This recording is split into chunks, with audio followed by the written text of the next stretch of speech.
Today, a podcast where we talk about the future of tomorrow. But today, I am your host, Nash Flynn. I am here, as always, I'm trapped, please someone help me, with Andy of the Poor Proles Almanac. Andy, hello. Why am I not Andy of Tomorrow Today? Because we're doing Tomorrow Today. If you were going to introduce me, you'd say Nash of Death and Friends. I've never said that about you. You haven't ever said that. We've actually never said the name of my other podcast on the show. Whose fault is that? I think it's yours because you're the one that's supposed to introduce me. It's 2023. You can introduce yourself. Oh, okay. Well, I am the host of the Death and Friends podcast. One of them, I suppose. You are the host of the Poor Proles Almanac. How are we doing today? Wonderful. Good. I'm glad. I'm very happy for you. I feel like you're going to bring things down. So happy. No, I'm not this time. Everybody always expects that the guests that I have on this show are going to be sad and a bummer and about grief and death. And we do talk about it this week, but not like in its major forms. Like this talk was not really supposed to be. Death peripheral? Yeah, like it was not supposed to be about death. Support. But I snuck it in there, you know what I mean? Like I just a little, I'm going to regret that noise. You like stuck your foot in the door as it was closing on death and you're like, nah. Yes, let's say that that's what I meant by that noise. Let's say that. Anyway, this week I had the absolute pleasure of talking with Dr. Julie Carpenter. She is a researcher and academic, a film theorist, and just an all-around delight. She's got a book coming out in 2023. It's called The Naked Android, Synthetic Socialness and the Human Gaze, and you can check out her TED Talk, which is called Humans plus Robots, Dream Machines. She is absolutely wonderful at titling things. I would also like to add that. Is it the humans and robots together are the dream machine, like the dream team, but because they're a robot, it's a machine? Or is the robot the dream machine? Or is the robot the machine and the person is the dream? Okay. So I can't answer that because this is definitely something algebra. Come on, should let's have do this. Answered. Well, but I do think it is all of those things. All of the above. All of those things. So it's like one of those like puzzles where it's like how many different points can this Yes. corner touch, and Yes. it's all. It's just all of them. all. It's actually the Venn diagram of those things is a circle. It's all connected, man. The universe. It's beautiful. It's like 1978 and you hit your first joint. Exactly. I actually had a super, super fun time with this conversation because it was the most fascinating thing I've ever heard in my life, to be honest with you. We talked about everything, all of the things, the entire human consciousness. It was a wonderful conversation. We talked about Y2K, which I know everybody misses deeply. Can't wait for Y3K. Please bring it on sooner rather than later. I am very tired of this podcast. Wow. I'm just joking. Anyway, we talked about being a millennial. We talked about the rise of technology. We talked about how robots help us understand humanity. And we talk about a little bit about death. I won't lie about that. Okay. I wanted to do this introduction and I wanted to bring it back to us, you and me in the studio. And I want you to tell me like when you remembered like your first internet use. Like walk me through, because we're both millennials. So we both grew up without the internet and then the invention of the internet and then the advent of social media as it became. So tell me about the first time you got online. So I don't remember the first time I got on the internet. Okay. That's not an auspicious start. But there's a big but here. Okay. It's a big butt. It's a big butt. It's my favorite kind of butt. It's big. First grade, we had like one of those floppy disk computers. You shove the thing in. Yep, you do so shove like, it in. shove it right in. Sometimes it shoves back out. We have this computer. It's got this stupid game on it. Yeah. I'm 6, and we go up in groups to like, it's 2 kids at a time at the computer for some reason. So you get to name your character, and they do the thing. So I named my character Poop. Yeah, you did. I did. and like 10 seconds in, the kid that I'm like with yells to the teacher, "Mrs. So-and-so, he spelled poop."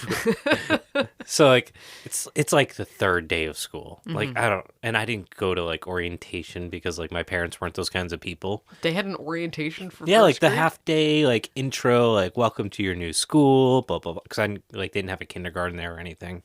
So I get sent to the principal's office. I don't know where the principal's office is. Right.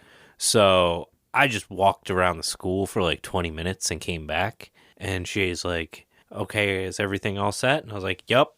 And the day kept going on like that. And that is my first time with a computer. Wow. That is...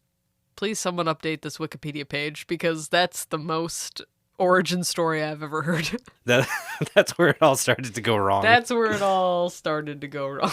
The big butt. The poop story. It's funny, though, that you say that because I have an Animal Crossing island that is called Fart. So we're just out there Tales wilding. old as time. Yeah. I mean, I was 32 when I made that island, and you were 6 when you made poop. So, you know. Listen, late bloomer. It's okay. Yes, by like 3 decades. I don't remember the first time I was online. I do remember my father created my first like AOL screen name, and he didn't know anything about me. He still really doesn't. And he really wanted a son. So my first, this is true, my first AIM, like in, what are they called? Screen names? Mm-hmm. Yeah, wow, I had to reach for that. My Grandma. first AOL screen name was B-Ball726 because my dad thought I liked basketball and my birthday is July 27th, but he didn't know that, so he just got close. Yes, that sounds about right. So it had nothing to do with me at all. I don't even B-ball. know where he got basketball from. I played soccer. Like, he went to some of those games. It's okay. My dad went to my basketball games. He was the guy that was like reading the newspaper at the YMCA, like his foot sticking out into the court. Yeah, I mean, it's hard to care when your kids are playing sports, I suppose. Maybe that one's not his fault. But not knowing my birthday was pretty harsh. My first screen name was Philly. Then, like, I think my birthday or something like that. Like, PHILI, because I like the 76ers. Oh, wow. Basketball. Yeah. Look at that. Okay. The overlaps going on here. here. We tied it all together. It's beautiful, really. Cohesive themes on this podcast. That's what we're saying. We do it all. We plan these chats well in advance. This is all scripted material. I mean, how could you not think it's scripted material? Right. We're actually not even real people. This whole podcast is run by AI. In honor of our great deity, Dr. Carpenter. Dr. Julie Carpenter, thank you so much for inventing us and giving us souls, And unlike the sentience. Google AI. And a history. We talk about that too. We also talk about Elon Musk. It was an absolutely fantastic conversation. I hope that before you jump in, you take a moment of silence and think about the first time you interacted with the internet. And if it's a really good story, please go ahead and tag me on social media. I would love to know it. Do you think there's some like libertarian dad out there who's going to like give his kids their first social media handle and it's like Elon Musk rules 420? I do believe for like a 6-year-old. I do believe that happened. But you know, I want to end on this because I really want this to be a positive, optimistic experience. And not like aliens or robots are going to take over Right, and kill us because we're obviously stupid. I mean, maybe that would be an optimistic choice given the current state of things. But okay, here it is. Ready? You never know the last time you're going to do something, right? You never know the last time you pick up your kid and put them down or the last time you drive past your old house, whatever. Today, as we sit here, we don't know how much longer the Twitter code will hold. So, to be fair, when this actually comes out, it might have already died. Yes, so this might be a little nugget of history. A time when we thought the Musk Tusk wouldn't fail. But it has, repeatedly. Over and over again. Anyway, here's your moment of zen. Please think about the internet. I stole that from Jon Stewart. For the internet. For Hashtag. the internet.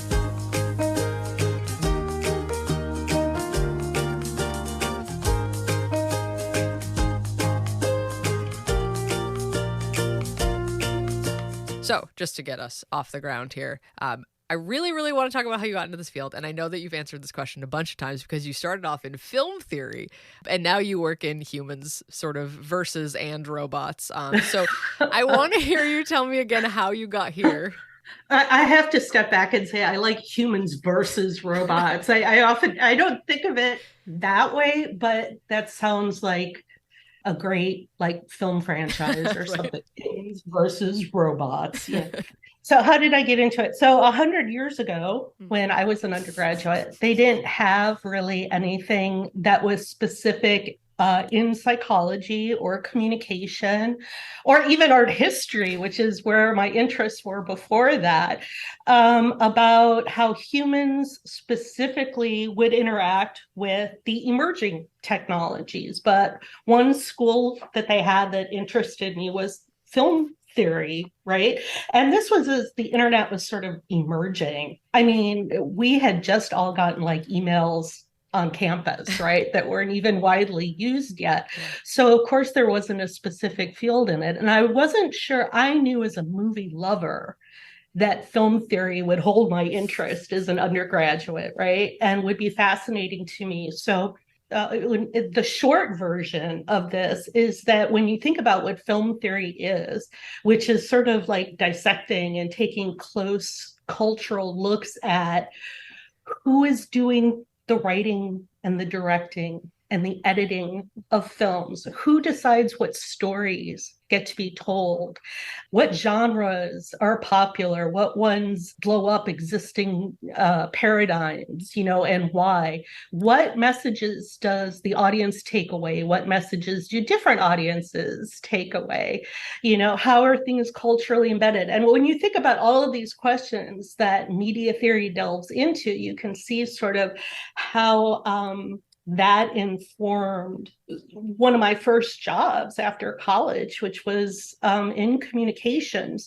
that turned into web development, like a lot of jobs did then. If you weren't afraid to learn to code, and I already had some background in it because I was lucky enough to have early home computers and things like that. If you were brave enough at work to raise your hand and say, I don't mind doing the web stuff, then all of a sudden you were the web admin. And that's really how I started with that. And from doing the back end stuff, and I'm not going to claim to be any great engineer or web developer because this was 100 years ago, right? We're still talking. Certainly, this was a time when, because people were learning to adopt the web, and I was initially working at the back end of it, I was dealing with the companies, individuals, the organizations' trust issues funneled through me about messaging. Like, they were so embedded in the idea of print to communicate to the people, the members of their organization. Like, they didn't even really get that if there needed to be a correction on the web, I could do it in seconds. So if there was a mistake, it wasn't like, oh my God, take the website down, all our members are misinformed, like they didn't, we're laughing now, but people didn't understand the mechanics of the back end. Was really a black box. It was a mystery if you didn't know how to code, really. And that's sort of where that mystique in some ways about engineers and coding began. It was just a complete mystery to people how this happened. So those initial trust issues for me sort of began turning the light bulb on, and like, this is really powerful medium. Yeah. Right. Yeah, for sure. And it's funny, that you say that, we're laughing at it now because in truth, it's 2022. I'm an adult. I grew up with technology. I still don't always trust that what I'm typing in an email gets to the person. Like, I don't understand that process at all. And sometimes I'm like, ooh, but I also don't really understand the post office. So for me, writing it down's not better. Like, I don't understand any of those things at all. Right. I mean, that does come down to very nuanced things about trusting the system, what feedback the medium gives you to engage you and make you trust it, right? Like, if you have the ability to get a read receipt or something, and even trust in yourself, right? Yeah. If you have a mental model of yourself, like, the funny thing is like, when I was started as an undergraduate, I did not think of myself as technical at all. So the fact that I work in technology now is hilarious, but also, but I really was technical at the time. I just didn't think of myself that way. And again, I say that because I was privileged enough to have a nerd father who would spend our last penny on technology, emerging technologies. I say privileged. I don't know. It was a little crazy, and so he got some of those early home computers. And I was the kind of person, this might be too much history. You're going to edit it all out, but there are going to be other people in Gen X and older who are going to remember this. And this might be new for some people. There were magazines like Basic. And all it did, the magazine was called Basic, and it was basic language, the computing language, because that's what you used on your VIC-20 or VIC-64. And there would be hundreds of pages of basic language code programming, not for you to copy paste off the web, but you actually hand entered all of the code from the printed magazine. And something about that, I would spend, here I am, like, I don't remember, 12, 13, with this VIC-20 computer. and Basic Magazine, and something in my brain enjoyed entering all the code as you'd enter pages of it just to make the computer thing flash lights or to make a little dot pong around on the screen or something about that whole process appealed to me to this day. Who knows what it is? My brain just worked that way. Oh, that's so funny. It's hilarious to me though. So I'm a millennial, so I grew up in like the Y2K, and the only coding I ever learned how to do, and this is true, is because I had a MySpace page when everybody had a MySpace page, and we all were like, "Oh, that's how you make font bold. You just go in the coding section and you just... yeah." No, and again, I'm not claiming to be an engineer, but I think I was at all. I'm not, no. But I think that sort of thing, it absolutely having that sort of childhood, again, where my father was always enamored of emerging tech, whether it was seriously going back even further into the 70s, Texas Instrument calculators were some of the first real home computers in a way that you could get, and so I wasn't afraid of technology. I was really interested in technology, so it just things my interest. So one of the things I also wanted to talk about, because you sort of mentioned it as being 100 years ago, so I also remember 100 years ago. We're sort of in like this Y2K era, and I was a child. I was I'm not going to do the math. I was probably 12. We're just going to ballpark that one. Right. We'll just say 12. Yeah, we'll say 12. And I remember on New Year's Eve of 1999, everyone, this big panic, like you were calling all your friends, did you shut your computer off because the computers are going to explode if you leave them on?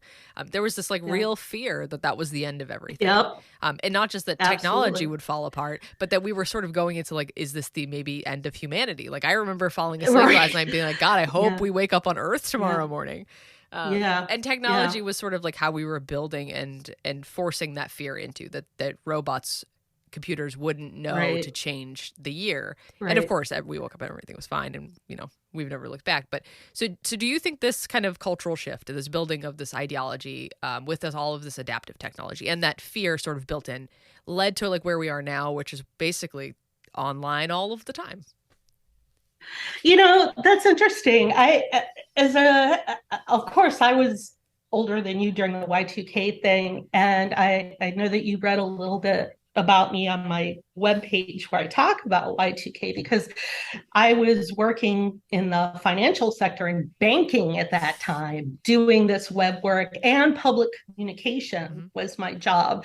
So I was the person that handled the journalist phone calls saying what's going to happen to everybody. And also just people who would see the name of the organization or had banking in it, and like I had people just calling me, what's going to happen?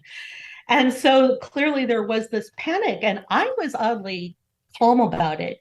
Even though we had a 2-person engineering team, the engineers were a little worried. That was their job, but I didn't feel I was the one running around calming people at the organization, going, that's not going. I was oddly calm about it. But to lead to your overarching question, my subjective opinion, having been immersed in banking, was that was clearly something people were worried about, all their finances. Are the banks going to go into chaos? Is that going to screw up my mortgage, my loans, my business? And as sort of as you were alluding to, then that would be the economic trickle down. So in a lot of ways, the banks were sort of that median that people would reach out to. I was in the thick of it. And did it lead to cultural shifts? The funny thing is, I feel like you said that we woke up the next morning and people forgot about Y2K, and it was a people moved on. Now, that's not to say that there was just a wide acceptance of the web and it was like we woke up and went, whoo, let's party, because there were still a lot of trust issues. I mean, that was also around the time where retail was just starting online, and people were very mistrustful still after we lived and survived through Y2K about the idea of giving people your credit card. online, right? This was about the time Amazon Yeah. was starting online and other businesses. And people would say, you're crazy if you give anybody your credit card online. It's nuts. It's wacko. So I think it took Y2K was a really significant time leading up to it because of the fear, the mistrust, the unknown. Mhm. But I feel like once we went past it, as a culture, by and large, people moved on. And also, that's because the internet wasn't as big a part of their life then. People's whole livelihoods weren't entwined in it. You didn't have a smartphone you picked up, and the first thing you did in the morning was check all your social media, right? So your life wasn't is into it. So once it passed and your banking was safe and your finances and the world didn't end, then there were other issues with the web, right? Like I was talking about, that slow cultural trust. You had to build trust. Retailers had to build trust. The whole experience of the web. It really was what people referred to it as the Wild West to them. That's really West centric too. But it was really crazy. And so I don't blame people for being mistrustful of the transactions, being transactional financially. But it's interesting to me, like where we started at Y2K and, you know, where even we were after the fact, you know, where we had this significant mistrust to where we are now, which is like, I don't remember the last time I held cash. Like, I just trust that the banking systems know what I have in my accounts based on the cards. My cards are saved in all of my like various accounts. I summon strangers' cars from my phone. You know what I mean? Like all of the things that we were taught in the 90s are really like out the window now because we're so perpetually online. And I think COVID was probably the straw on the camel's back on that one because now absolutely we're just so used to it. Absolutely. And another thing, obviously, COVID did a lot to push us back to remote instead of in person. It shifted a lot of things in our life, pushed us online, pushed us to have to trust different mediums as ways to communicate or to try to put our trust into it. We had to be vulnerable to learn new mediums, right? Because you are vulnerable every time you learn anything, really, a new application, new software, anything, a new way of thinking. Because as you learn something, you can feel stupid, and nobody likes to feel stupid, really. So learning can be uncomfortable. I do love to feel stupid on Microsoft Teams every single day at work. It's just one of my favorite pastimes. No, don't say it. Yeah, Teams. Yeah, I'm gonna zip it up on Teams. Oh, do you have insider Microsoft? No, but I'm sure I have friends that probably worked on it, so I'm not gonna criticize their hard work. We love Microsoft Teams. It's the user that's the problem. No, I would never say that either. It's, you know, getting back to what you were saying about trust. Trust is something that, look, there's two things that come to mind. So first of all, one is the definition of trust, and which is when you believe that you and the other entity are aligned and working towards the same goals, right? So that means you have to be getting some sort of communication feedback, something that feeds into your belief that you are aligned towards achieving the same thing. Right. So the other thing that comes to mind when you were talking about this is I was also gloriously working at another organization right after that, right before HIPAA was being developed. At the same time, patients were gaining access to medical records online. So electronic medical records are something else we take for granted now, but are incredibly complicated privacy and trust systems for us to use. And, you know, of course, COVID pushed all of that forward, even though we had that ability before. Certainly now, people are going to forever take for granted that they can do entire doctor's appointments remotely, right? Entire. You could just like chat. Right. Like, hey, doc. Right. Yeah.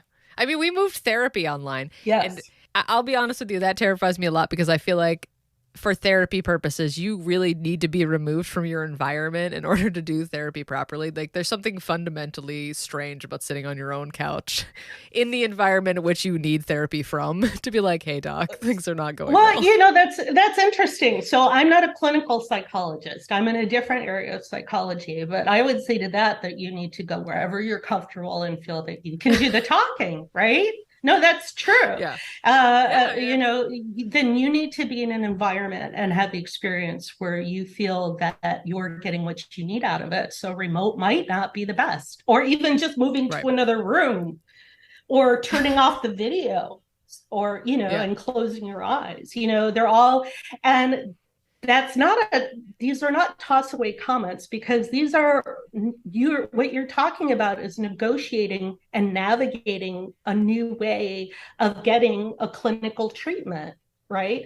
Mm-hmm. So that's really important. And what you're saying is you're not quite sure that it's working for you yet. It's a process you're still navigating. And that's that kind of area of tension that I always work in. That's my little niche right there. Oh, that's fun. I was thinking specifically like during COVID when like everybody was trapped in their house. Yeah. So you were talking to your therapist from the only place that you were like actually allowed to be, to your therapist who was stuck also in their home. And like what a strange breach of that relationship where you're like, I can see inside your house, but we've both been stuck here, so we have nothing else to do. Like I wonder how therapists really also navigated that mental health wise. I'm sure that was difficult, but we have to remember two therapists are highly trained. Hopefully, if they've said that they're going to do the work remotely, that's because they're comfortable doing it that way. A lot of therapists have home offices where they can even receive patients and everything. So, one hopes that if they take that, or if that's part of their clinical job, that they're comfortable doing it. Yeah. I mean, you have to trust both the robots and the humans in that scenario. Sort of. So brought it all the way. Yeah. Well, actually, I mean, therapeutic robots, that's a whole other thing too. The chat bots are another thing people turn to. It's funny that you mentioned that, because we've actually talked on this show about physical therapy with robots and using VR as a way to help stroke patients recover. It's a really, really fascinating approach to, I think, using robots in replacement of human interaction. Mm-hmm. And I will let you respond to that if you would like to. Robots as replacement, robots are a medium. So they can also certainly be an extension of a clinical psychologist in another place. Somebody could use the robot as a medium to make somebody feel more comfortable, to have them have a focus for someone to talk to. That seems like an incredibly overly technical way to do it in these day and age when we have Zoom. So then what you're talking about, it would be having the robot, whatever form that would be, an embodied or voice or whatever, which would, those are two very different environments and experiences for the patient. But I have said before, when people ask me this kind of question, well, there's two things. So one is robots or artificial intelligence in general, let's say, for therapy.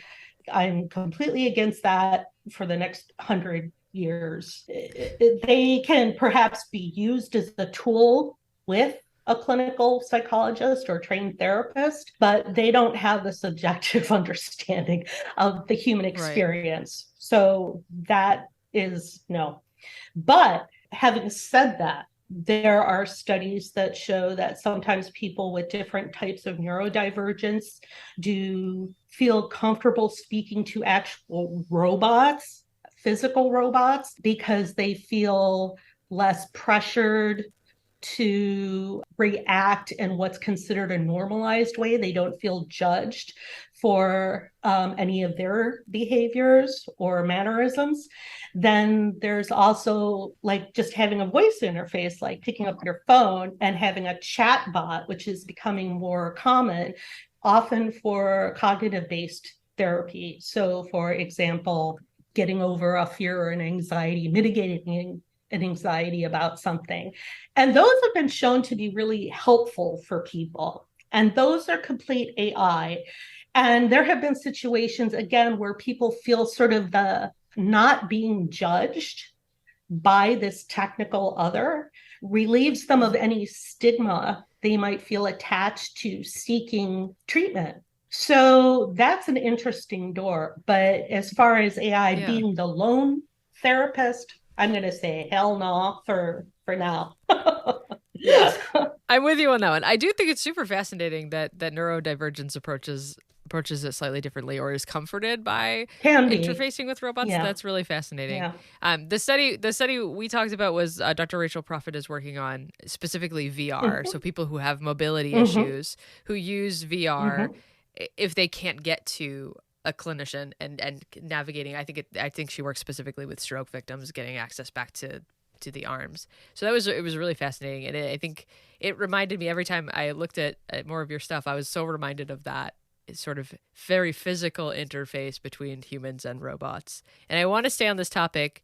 It's, very clear path through, because I want to talk about Elon's purchase of Twitter quickly.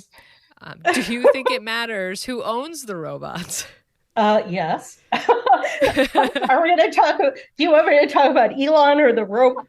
Because I have thoughts on both. They're the same thing. Yeah. Well, boy, those are two very different topics. Yeah. So I'll give you an example of who doesn't matter who owns the robots.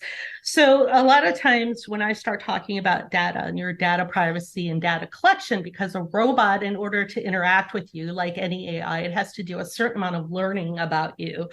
Whether that's you manually putting things in like settings and preferences, or just learning things about your preferences and the ways that you interact and the things that you might like. And it can triage that information with other data that whoever makes this entity that you're interacting with has purchased, right? So they have so that's why when you go, wow, this targeted ad sure nailed what I was just talking about with somebody else, it's not because it read your mind or listened to you. It's because companies are very good at triaging the data. So they see if you just texted a friend, it's not that they read your text, it's looking at all the data about you and your friend and what you might have in common. And then bam, you get this targeted ad and you're like, so sort of like with robots, think about all the data they can potentially collect about you visually, things that you say. You're inviting the technology into your home, as we already have.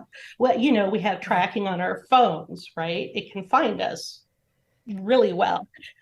We have already let things like digital assistants like Alexa into our home, which is, people must have a certain amount of trust. Then what is Amazon doing with all that data when it's potentially listening or not listening to what you say, right? So I would say that factors in. That was a very long way to say.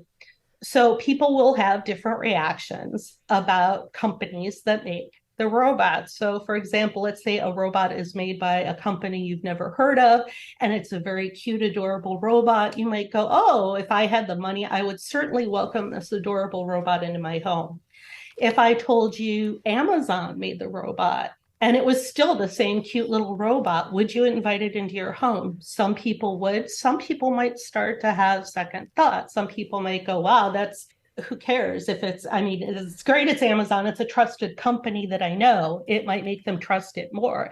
But I would urge people to think about all the data that they're giving away, essentially, because that data, and it's something we all negotiate. I don't have a robot in my home, but I negotiate that too. We all do, because we need technology really to be productive, at least in this world, unless you're completely off grid. So we all have to make these choices. Getting back to your original question, yes. And then, so not just from the user's perspective, who makes it, but of course, then that's attached to what I'm saying. Really think about behind the scenes. You should always question who's making the robot and why. Unfortunately, these are things we don't do, especially when it's presented to us and packaged to us as entertainment or something cute or something helpful. A lot of times, again, it's that black box of technology. And also because we're so immersed in technology and new technologies coming all the time, that there is very much, I think, an entertainment aspect to it for a lot of people that don't deeply question. And I don't blame who has the time to deeply question the technology of every smart appliance you might have in your home.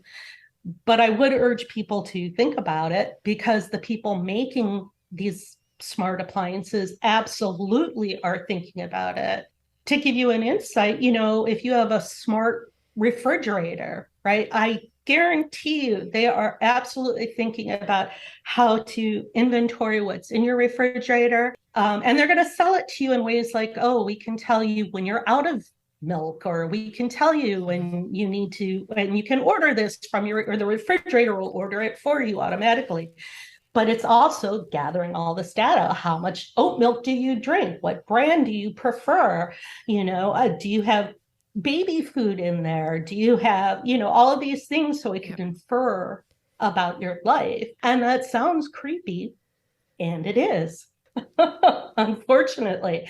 So there's a lot going on in the world right now, but these are things to think about. How much of your data do you want to give away for convenience, and are you comfortable exchanging for convenience? And I think, to your point too, they do package it as like, this is for your Yes. convenience. But I think on the flip side too, what capitalism tends to do there is, if they can streamline everything, then all you have to worry about is your productivity, right? So if you're working a 9 to 5 and everything else is done for you, your refrigerator's ordering all your food, your cat litter box cleans itself, the doors open and close, the lights, turn on and off. You have to have a 5 to 9, right? Then it becomes stress on how much more can you produce, how much more can you give back to a society that does everything for you, so that we can keep making and consuming and developing technology and robots to put back in your home that you need to pay to afford. Right. I'm really glad you brought this up, because this brings up all of the socioeconomic garbage that comes with this. Not just the whole capitalist purchase, make products and purchase the products, and that whole circle thing, and that encouraging us to work jobs to keep purchasing things that are supposed to make our lives easier stuff. So, that gets to there's a difference between choosing. Like, I can choose not to have a voice interface assistant in my home like Alexa, because it's something I don't need and I don't want personally. Let's say that those are my choices. But that's because I have that socioeconomic privilege that I can choose to do that or not, right? There are times where technology is great. I don't mean this to sound like this is me versus technology, because that's really not what my job, or I see my job, is about. I see my job as for, if anything, I'm advocating for the users. And so technology, as we've hinted at, can be really beneficial in therapeutic uses for people with disabilities. Anybody who has any kind of challenge, it can bring great convenience to your life. But only if you can afford it. So that sort of brings me to, if we wanted to talk about meta and the whole idea of, I think one of the problems with the whole theory of the metaverse was, in my opinion, was that Mark Zuckerberg had planned for this. I think he said he wanted to aim towards 2030 for having something like a more tangible, widely accepted, what he pictured more as a metaverse, and everything up till that point was sort of development. But they really also banked on people adopting expensive headsets. Besides the fact of wearing a headset and trying to also, unlike Second Life and some of the also, massive multiplayer online environments, all of these other things where people could also connect to each other, lacked some of that socioeconomic divide, that you needed certain, not just an understanding of the technology itself, but you had to buy it and have access to it. And you think of how that's not just people with privilege who want to play in the metaverse. This could become, if you're going to sell this as they tried to, as something that can help people with education or something like that, that's going to turn into schools that can afford it, parents that can afford this at home, those that can't.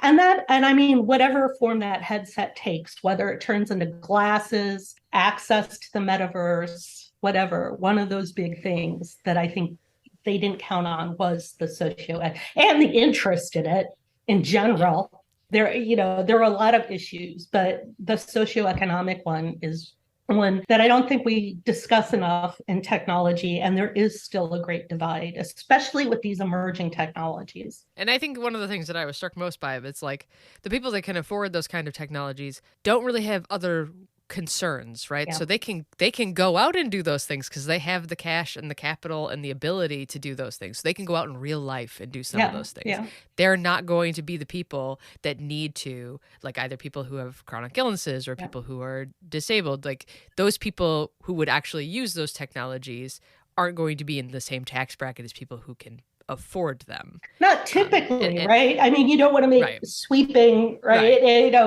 But yeah. So there, I mean, but exactly. I'm not negating what you're saying. That's absolutely true.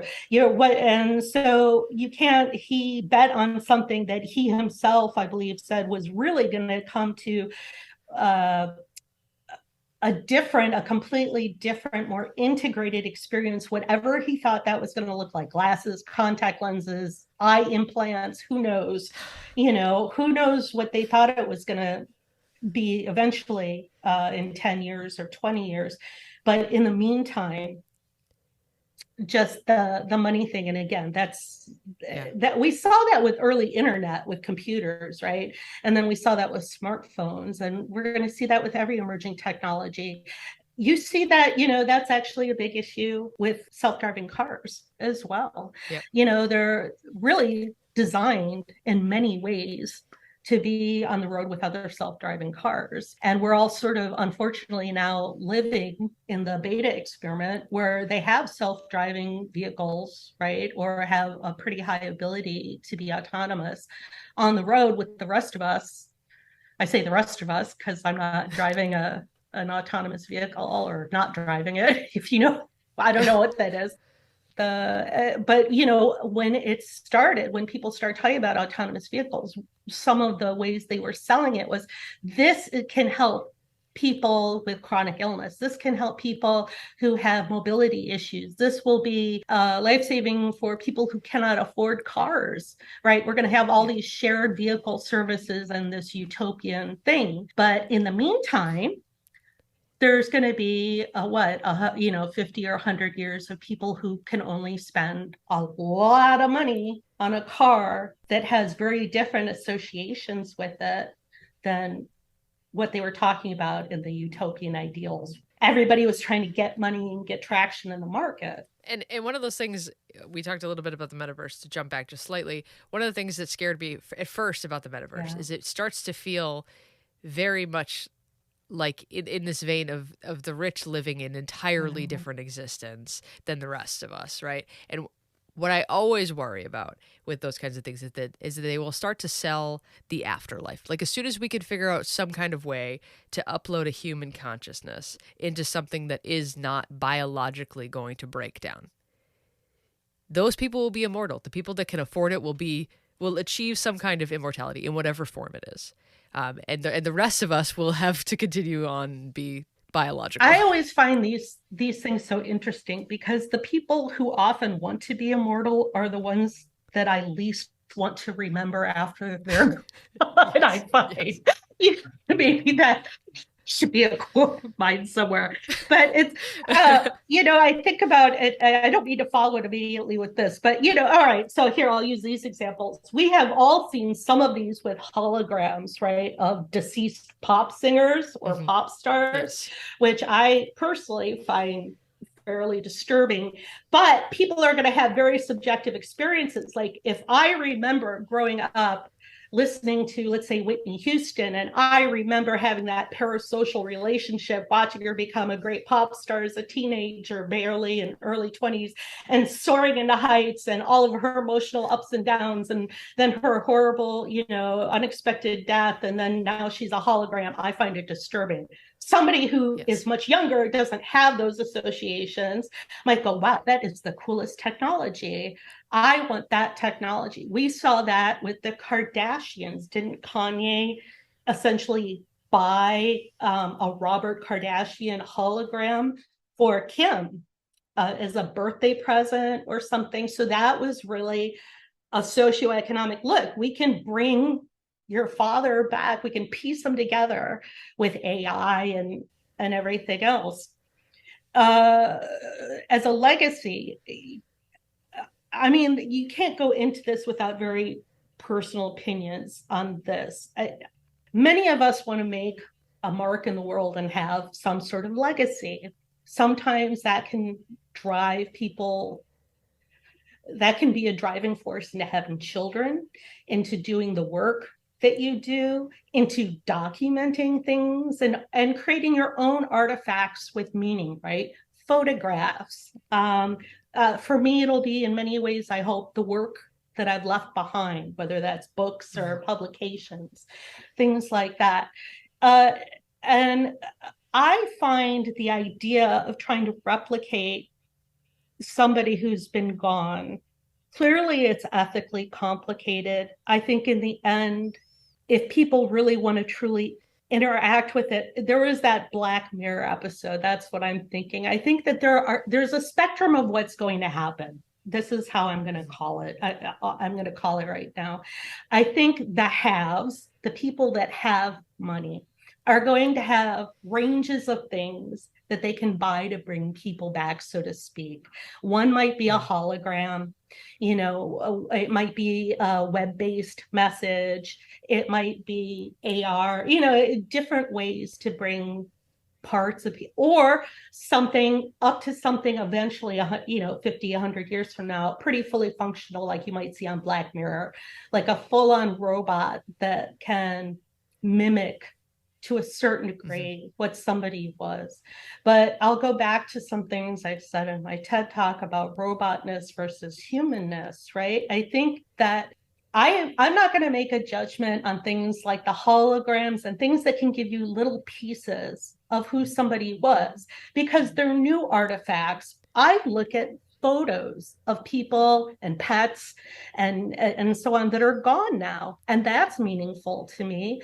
So we read books by people who are gone, letters from people, emails. So if holograms become the new thing, but what I get concerned about, those are little pieces, artifacts of memory. But I get concerned about when we talk about replicating the entire person to go on and on and on and essentially live in some ways, mimicking, like you were saying, something that's organic. And I struggle with seeing a scenario where that ends well for the human. Yes. I think that there might be therapeutic, maybe, cases for it if the person was working with an actual, again, this was in collaboration with a therapist, but I think to just like in the case of Black Mirror, just send someone in a box, a robot, and say, here is a replication of this dead person or animal or whatever it is that meant something to you. Our brains are not prepared for that and those sorts of interactions. I don't think that would end well. And I'm actually really glad we got to this point, because I know that everybody that listens to the show is very, very tired of me bringing it back to the sphere of death, because that's where I'm interested. And my last several interviews have been death focused. But I do want to talk about this because I feel like one of the problems that we're having in modern society, and this is true of everybody on every class in the West, is that we don't actually face death with any finality at all. We don't understand it. We don't interact with it. Our dead people die in hospitals. They go immediately to a mortuary. We see them again looking like they're sleeping, and then they go away. And we're not actually grieving healthy. We're not actually dealing with death healthy. And the more we rely on technology to provide what grief is supposed to do, the less likely we will actually have this interface of what we decide is, you know, the human concept of death, this humanity piece that we're starting to miss. That's interesting because you said that through a very specific lens of what I would say very Western and sort of Christian roots of how to handle, and modern Christian roots. What I'm saying by that is other religions handle death, even in a hospital setting, differently than like what you described, and might have rules, for example, about when someone's buried, how they're buried, how you see them, mourning periods. So there are traditions that people can adhere to already to make their peace in whatever way they want with the situations. But I think we're both getting to the same point that psychologically drawing out and denying the finality of something that is part of organic life, I'm not sure really behooves the people that are left behind to get on with their lives. Like I said, I think that much like a photograph is today, you can have a meaningful touchstone. There's nothing wrong with that in whatever technology form that takes. I have somewhere reel-to-reel tape, old tape recordings of my grandmother's voice. And, you know, I cherish those. So I understand wanting that. What I personally don't understand, frankly, is the idea of people who want to insert themselves and purposefully insert. So we have to talk about consent now really briefly and neat. Yep. You know, there are people, unfortunately, like we'll talk about pop stars. I won't pick on a particular one, but they're gone, and they were gone way before this technology came to be what it is today. So their estates had to consent to, you can reinvent this person, right? So people are going to have to start thinking about their wills and say, you know, we already saw that with social media and Facebook like 10 years ago. People were starting to say, what's going to happen to my social media after I'm gone? How do, you know, what, you're going to have to start thinking about consent, about technology. If there is wider acceptance and access to tools like this, do you want to be resurrected as a robot? You know, I personally, not that I can imagine why anyone would want to resurrect me as some kind of animatronic thing, but I would put a non-consent, you know, if I had a choice, I would say no right now. Yeah. Because of what I know about the limitations of AI and the potential dangers of people then interacting with a false me, which is funny that I actually even use that term because that goes back to the film theory nerd, the movie Metropolis, the very early movie with I'm sure you've seen in black and white. The male creator creates this female robot that gains autonomy, and the robot's name, he's actually, without consent, creates a robot, a female replica of a woman he has a crush on. And her name's Maria, and the robot's name is False Maria. So I was just using that film thing when I said like a false version of me. So isn't that interesting how it sort of goes back to that? It's all... We came full circle on a callback. We came full circle, yeah. We did. And it's funny that you mentioned that, though, because lately I've been thinking a lot about this piece of it, this kind of interaction with what happens to our social medias, what happened to our voice after death. Because I'm not sure you saw, but Anthony Bourdain had a documentary come out recently. Yes. And they took parts of his voice that he had recorded over his whole career, and they had him read some of his, like, posthumous letters and things, and he sort of narrates the documentary. And I'm like, I'm not sure he would be cool with this. I didn't know him personally. I wouldn't be cool with it, just like for the record. But what an interesting way to force somebody to talk about their experiences without their consent or agency to do so. That is an interesting one too. It's hard to guess what Anthony Bourdain, I didn't know him personally either, but I think in many ways, if you were a fan of his, if you watched his shows, if you read any of his books, he certainly portrayed himself as a rebel in many ways, Mm. and as sort of old school also. And it's hard to imagine that he would consent to it. On the other hand, he very much liked sharing his narrative and parts of himself. And so maybe he would have embraced it as a new technology, but we don't know because he did not give consent.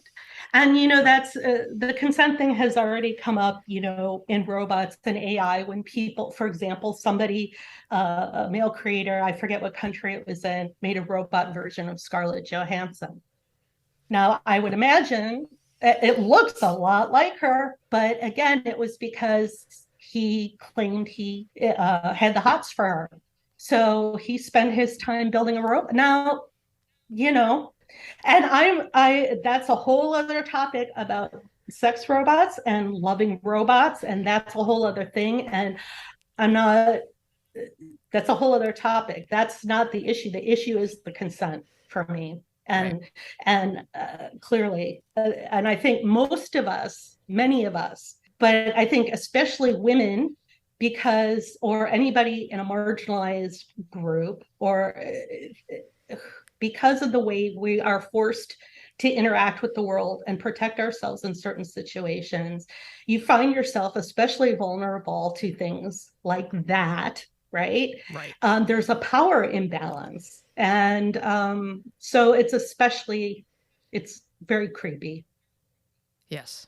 That part of it is Yes. creepy, the consent part. If he had asked her and her people had said, okay, I would have admired his work and said, that's great animatronics, right? But the non-consent part.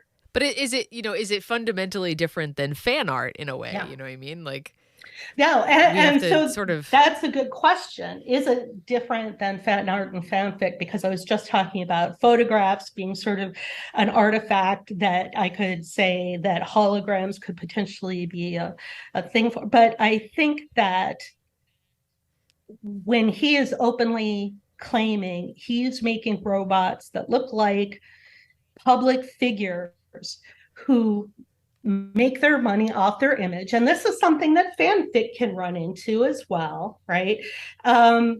There's a point where I'm not a lawyer, but there's got to be a point where you're using their image in a way that's not legal and going to take away from their brand, I imagine. Right. And a lot of fanfic at this point is still written and doesn't involve imagery, though we do see faked porn images and faked porn videos, but that's in some ways, how do I put this? Porn is like a bazillion-dollar business around the world. And if somebody really wants to sue people in porn for image things, a lot of times people who work in the sex industry are the leaders in technology, in finding new technologies and utilizing them in ways so they can conduct their business in a safer way, right? Mm-hmm. And do transactions. And I'm not sure where I was going with this, except I was going to say that they're a very powerful industry. And so when this guy or other people start saying, I'm making an image of this person for the purpose of sexualization, I think you're going to find, and we've already seen some real sex workers around the world saying, we don't want robots to be able to do that because it infringes on our work. And that actually brings up all kinds of interesting, it's just a hornet's nest. We're in the middle of technologies that are entering our everyday lives, and we're still navigating and negotiating all of the ethics and how we're supposed to interact with them. And I just want people to stay safe physically, emotionally, privacy, data. Yes. And enjoy the technologies in safe ways, because they can be fun and they can help us all immeasurably. I want to end on this because I think we've wandered into the negative territory of robots, and there are, faults in the system. But in your TED Talk, you talk a little bit about how you sort of look at it anthropologically and how robots sort of give us an understanding of what makes us human, what sets us apart from robots, and how understanding where we intersect with robots, where I think you use war as a case study, where we are different, where we're the same, help us understand what makes us as people human. Can you talk a little bit about that just to wrap us out on something maybe positive? Yeah. Well, I just, I'm trying to think about how to put this. So of course, there are all different kinds of robots. When we even just say the word robot, it's interesting to me what comes to mind for a lot of people. Of course, there's industry robots, there's NASA, Mars exploratory robots. There's all kinds of, robots on factory lines. But often when you say the word robot, what comes to mind is something human-like or animal-like, often something that's going to interact with you in a way or communicate with you in a way that's meant for you to understand. Look at R2-D2, right? It's Star Wars. I love science fiction as are great ways to show examples of how things can interact with you. R2-D2 doesn't talk, right? Clicks and whistles and turning the head, but you feel like by the cadence of those chirps and everything that you understand it. And I think R2-D2 in many ways is also a great example. We think as the cute, sort of harmless, helpful friend robot. In the TED Talk, I talked about embodiment a fair amount because it is how we know the world in many ways through our bodies, through what we can and what we can't do. Robots, of course, even if they were built to look exactly like us, have different capabilities and limitations, right? It could be getting all kinds of information from other AI sources while it's talking to you. It can have all kinds of vision and strength capabilities that you'll never be able to realize, right? Or at least probably not in this lifetime. And that's why you would want it in your home, because to collaborate and cooperate with, because it supposedly has these abilities. So it knows the world in a different way, yet in many times we're creating these robots to resemble humans. And that's for a couple reasons. One is because we assume that people will enjoy interacting with human-like things, especially if we make them look non-threatening, if we make them smaller than us, if we make them certain colors even, right? That has been a big historical trend. If you look at the color of what most robots have been, things that designers are making and developers are making choices about. Yet there are some good reasons to make robots appear human or animal-like, and that is everything that we have built in the world is generally to work around us and our human-like bodies. Unfortunately, things are often built for a certain able-bodied type of person, but you think about your home, if you didn't have a robot that had two human-like hands or the ability to move around, it's not going to be very helpful to you in the home. Yet it has all of these different abilities than you. So I think it's easy to get sort of lulled into this idea that this technology is what it appears to be on the surface, which is human-like. But we have to remember that it knows the world in a different way, and it can become meaningful to you in a pet-like way. Robots might become meaningful to you in a companionship way, or they might mean nothing to you and be a tool. You could categorize them differently. There's nothing wrong with any of those ways of interacting with a robot. But you could say ultimately the difference, besides the obvious ones between being human and robots, no matter how advanced they get or people think of them as sentient or believe them to be sentient. And that is, we have a sense of time, because we only have a certain amount of time on this planet. And robots don't have that same sense of self. So I'm not sure that's the positive note you wanted to end on, but I think it's an interesting one. And I think it also harkens back to different parts of our conversation where we talk about how things get sold to us in certain non-threatening ways that are going to be a convenience and help us. And that they may very well be conveniences and charming and entertaining and all of these things. But we also have to keep in mind that they are very much technologies, and they are the product of the decision makers behind them. And often they're technologies that, especially smart ones, that can be updated and change, and terms of service can change and all of those things. So people are going to either be forced into learning more about the technologies they let into their home, or just sort of embrace it as the new. I mean, there's a spectrum in between, but that's where we're going, I guess. That was my very long answer. It was a good one. I actually love right where we ended, because that's where I end most of my Tomorrow Today interviews is, you're going to die someday. That makes you different than robots. But it's again, that comes down to sort of like your own personal beliefs, right? That actually, not to be depressing, but you talk about it in my TED Talk. As humans, we may not think about it every minute, but we're fragile.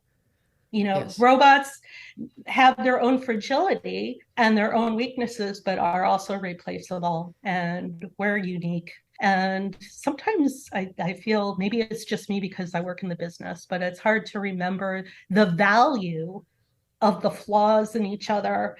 And it's not about technology replacing people. I think it should be about technology adding to our experiences as humans. That's what I would like to see. Yeah, I agree. I would like to see us sort of re-weaponize our fear about a biological ending and use that to say, okay, fine, we only get 80 years, 100 years. Let's make it the best 80 to 100 years, or however long you get, because you don't know. Yeah. And use robots in your life to make those years matter more to you. Absolutely. To give the full experience. Absolutely. And I think that's their utility, in my opinion. Yeah. That's one of their utilities. I mean, that's very broad. We might have different robots for different things and everything. But yes, I think that learning to live with robots means understanding their place in your life, whatever that is, and understanding that they can have meaning, but they're robots and they don't replace people. Absolutely. Well, thank you so much for joining us, Dr. Carpenter. It has been an absolute pleasure. Thank you so much for having me. This has been a really fun talk. Thank you, Nick.